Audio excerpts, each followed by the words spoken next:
Thanks to Mirage 2122, I was able to repair this Skybox with a broken inner axle.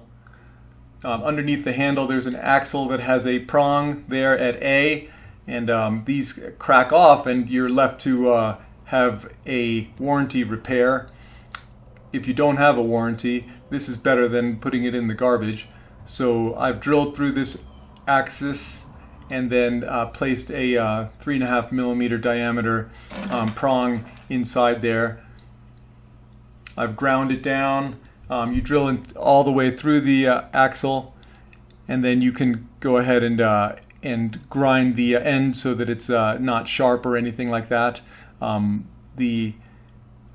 the prong that I used right there. It should extend all the way through. Obviously, without the head, I ground that off.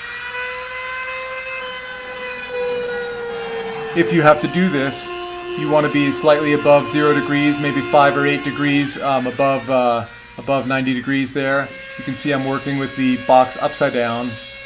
I drill all the way through the axle. I don't recommend this repair if there's any way you can avoid it, because the chance of messing this up, these are super expensive, and you want it perfect. So Yakima would be the first choice. But if this is all you're left, you can't buy these parts. So you can see here I'm mixing up my 2-part epoxy and putting in the prong. Mirage 22 from eBay recommended just cutting the drill bit down and using the drill bit itself, but I was able to use this 3.5 to 4 millimeter diameter metal nail. And there's the end result. The handle's going to push that down or up if the rocket box was up. This works. It's not perfect. But both sides open now. I did this repair on both sides and I have a nice result here. The box is opening, and it's certainly better than pitching this $700 box in the garbage.